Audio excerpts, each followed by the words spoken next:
Hi everyone, गुढीपाडव्याला मी कोणती मोठी वस्तू घेतली तर तीच मी तुम्हाला दाखवते. पण त्याआधी ती वस्तू आपण घ्यायला जाऊया. पुढच्या शीटावर मला बसायचं असतं, पण हे दोघं जण मला बसूनच देत नाही. स्पेशली आरुष. जेव्हापासून त्याला कळायला लागलं ना, तोच पप्पाजवळ बसत असतो. तर फायनली आम्ही पोहोचलेलो आहोत. तर मी आली होती मखमलाबाद येथील एस-एस मोबाईल शॉपमध्ये, जे आहे माझ्या भावाचं आणि हेच माझं माहेर आहे. तर आज मी माहेरी आलेली होती. गुढीपाडवा स्पेशल खूप साऱ्या ऑफर्स चालू होत्या आणि त्यातल्या त्यात 5,000चा कॅशबॅक सुद्धा भेटणार होता. आपल्या माणसांचा सुद्धा फायदा झाला पाहिजे. दुसरीकडे कशाला मोबाईल घ्यायला जायचं. आपल्या भावाचं शॉप आहे तर तिथेच जाऊया. त्याला सुद्धा फायदा होईल आणि मला सुद्धा होईल. हा फोन मला माझ्या अॅनिव्हर्सरीला गिफ्ट म्हणून हवा होता, पण आहोंनी तो जरा लवकरच दिला. माझ्या बर्थडेपासून मी त्यांच्या मागे लागलेली होती, की मला दुसरं काही नकोय, मला फक्त फोन घेऊन द्या. तर माझं ठरलं होतं, की मला iPhone पाहिजे किंवा जो काही Samsungमध्ये नवीन फोन एखादा लॉन्च होईल ना, तर तोच घेऊन द्या.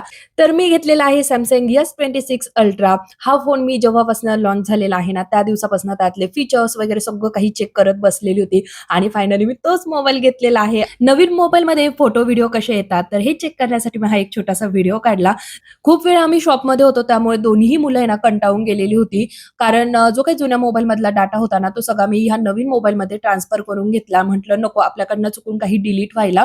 लग्नानंतर वडिलांसारखं प्रेम करणारा जर नवरा भेटला ना, तर आपली सगळी स्वप्न पूर्ण होतात. हेच खरं. थँक यू सो मच आहो. तुमच्यामुळेच माझं हे स्वप्न पूर्ण झालं. नवीन मोबाईलची पूजा करून घेतली. भेटूया पुढच्या व्हिडिओसोबत. Bye bye.